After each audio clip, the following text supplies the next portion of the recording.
नमस्कार, आप देख रहे हैं द लाइव इंडिया। लगातार पंचायती चुनाव को लेकर हम लोग कवरेज कर रहे हैं। अभी हमारे साथ मुखिया प्रत्याशी यानी पति है उनके, जो लगातार बात करें तो अपने पंचायत को लेकर बखूबी काम किए हैं और इनको दीनदयाल उपाध्याय पुरस्कार से सम्मानित किया गया है भारत सरकार द्वारा। तो आइए इनसे बात करते हैं कि क्या कहना है इनका। सबसे पहले आपका द लाइव इंडिया में स्वागत है। धन्यवाद। मैं मुखिया प्रतिनिधि ग्राम पंचायत असराहा। मैं पिछला जो चुनाव 2016 में हमने जो लड़ा था, जनता के बीच जो हमने वादा किए हैं, इस 5% में हमने उसको लगभग पूरा कर दिया है। चाहे जो भी मामला गांव का विकास हो, गली नली हो, या मुख्यमंत्री का ड्रीम प्रोजेक्ट था 7 निश्चय योजना, मैंने उसमें लगभग 12 बार हमारा पूर्ण है। अब हम जो है एक नई सोच के साथ सामने चुनाव लड़ रहे हैं, जिसमें है स्वास्थ्य है, शिक्षा और स्वच्छता। इस पर हमने ये चुनाव लड़ रहे हैं और हमारा ये अवॉर्डेड पंचायत है। और पहला मेरा ये चुनाव जीतने के पास मेरा प्राथमिकता ये होगा कि मैं पहले स्वास्थ्य पे काम करूं। जैसे मैंने डस्टबिन है, ये हमारे अपने जो अवॉर्डेड वाले अमाउंट होते हैं उसमें हमें दिया जाएगा। और उससे ये फंड जो होता है, इसमें हम चाहे अपने मर्जी से कोई भी चीज़ पंचायत में कर सकते हैं। तो मेरा पहले प्राथमिकता होता कि स्वच्छता पे मैं काम करूं। और डस्टबिन जो मैंने जनता से वादा किया है कि हर घर में डस्टबिन हो, साफ़ सफाई कर्मी हो, उसमें मेरा प्राथमिकता होगा कि मैं उसको जनता के बीच जीतने के बाद ले जाऊं। तो अब ये बताएं कि आपका 5 साल किस तरह से व्यतीत हुआ अपने पंचायत में अपने कामों को लेकर। देखिए, जीतने के बाद जनता का मुझे पूरा सहयोग मिला। पहले मैंने स्वच्छता पे काम किया, घर घर शौचालय बनवाया।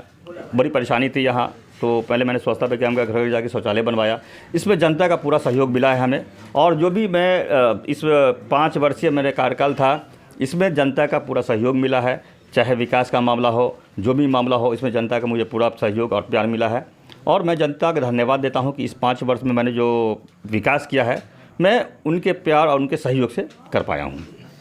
स्वास्थ्य व्यवस्था की क्या स्थिति है? देखिए, स्वास्थ्य व्यवस्था के लिए हमारा ये है पहला कि यहाँ उप स्वास्थ्य केंद्र हो। इस पर भी मेरा होगा पहला जीतने के बाद कि मैं कम से कम इस पंचायत में कम से कम 2 कट्ठा या 3 कट्ठा ज़मीन कहीं अवेलेबल करके एक उप स्वास्थ्य केंद्र बनाऊँ, जिसमें लोग जो है कि केवटी जैसे जाते हैं तो फिलहाल तत्काल यहाँ उनका ट्रीटमेंट हो सके। उसके बाद जो हो उसको वहाँ रिलीज़ किया जाए।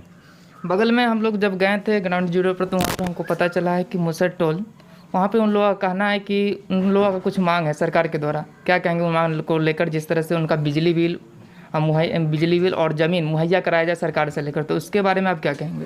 देखिए, सदाई जाति काफ़ी गरीब लोग होते हैं, एकदम कमाते हैं, एकदम खाते हैं।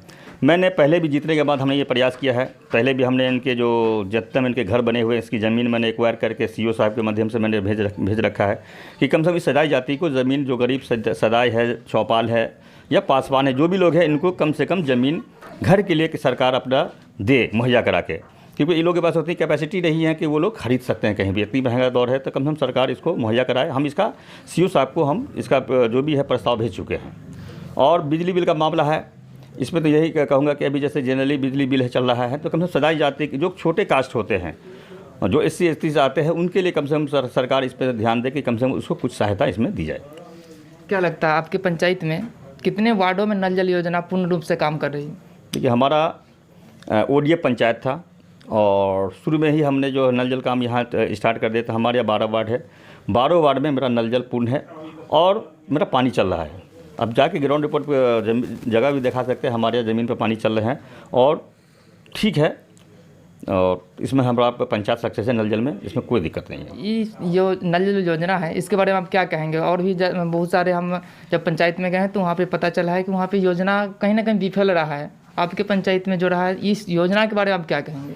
देखिए, नल जल योजना जो है, एक देखा जाए तो ठीक भी है, लेकिन ये वहाँ ज़रूरत होती है जहाँ पानी की कमी हो। हमारे यहाँ तो वैसे भी समझिए कि 150 फीट में पानी आते हैं, फिर भी सरकार की जो योजना गाइडलाइन होगा उससे मुझे पालन करना होगा। इसमें एक दिक्कत आ रही है मेंटेनेंस की। अगर सरकार मेंटेनेंस का पैकेज अलग से दे दिया जाए तो ये योजना सक्सेस है।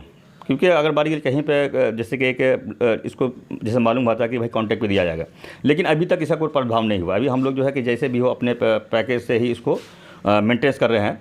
अगर इसमें मेंटेनेंस का कुछ चार्ज होता तो बहुत बेहतर होता, अलग से जो भी हो।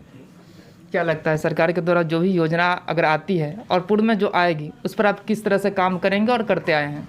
बिल्कुल, सरकार की जो भी गाइडलाइन होगा, हम पंचायत के अधीन आते हैं और उनका जो भी गाइडलाइन होगा उसका हमें पालन करना होगा। चाहे सरकार की जो भी योजना होगी प्राथमिकता के आधार पर उनके गाइडलाइन का हम पालन करेंगे। बात करें तो पंचायत भवन को लेकर, तो पंचायत भवन की स्थिति किस तरह से है? पर आपके पंचायत में पंचायत भवन है अभी? जी, पंचायत भवन हमारे यहाँ है और वहाँ हमारा वो RTA PSS काउंटर भी है, जिसमें एक हमने वो जो ऑपरेटर को रखा गया है, जो उसकी जो भी आवाम की जैसे जनता की चीज़ होती है, जैसे कि वृद्धा पेंशन का मामला हो या आवासीय का मामला हो, वो वहाँ पे उनका सहयोग मिलता है। सेवक जी है, सेवक भी वहाँ कुछ टाइम देते हैं और मुखिया जी को भी ज़रूरत पड़ती है तो वहाँ वक्त देते हैं। टाइम के हिसाब से वहाँ वक्त दिया जाता है, जो जनता की ज़रूरतें हैं वहाँ पूरी कर दी जाती है। चलिए, एक सवाल और रहेगा कि आप जिस तरह से कोरोना काल था, कोरोना काल में पूरे देश में तबाही मचा था, तो उस समय आप क्या कर रहे थे? इस तरह से अपने पंचायत को लेकर क्या क्या काम किए हैं कोरोना काल में? देखिए, कोरोना काल में एक प्राकृतिक आपदा था, इसमें हम लोग जो सहयोग बना, जो भी प्रवासी मजदूर बाहर से आए, हम लोग उसको क्वारंटाइन का इंतजाम किया, उनको क्वारंटाइन में रखे और जो सरकार का गाइडलाइन था कि भाई कोरोना में ये गाइडलाइन का पालन करना है, सैनिटाइज करना है, ग्लव्स हो या जो भी हो, जनता बखूबी उस गाइडलाइन का पूरी तरह पालन किया है।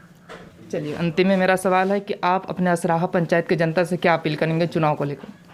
देखिए, चुनाव को लेकर मैं असराहा पंचायत से यही अपील करूंगा कि पिछला चुनाव जो लड़ा था उसमें जनता का पूरा सहयोग मिला है। इस 5 वर्षीय में जो हमने गांव में विकास किया है, जनता को मैंने मान सम्मान दिया है, उसको देखते हुए जनता हमें दोबारा मौका दे और जनता का मैं आभारी रहूँगा कि पिछले वर्ष से भी हमें वो पूरा प्यार और सम्मान दिया था और इस बार भी जनता से मैं पूरी उम्मीद रखता हूँ कि हमें मान सम्मान और अच्छे बहुमत से जिताएंगे।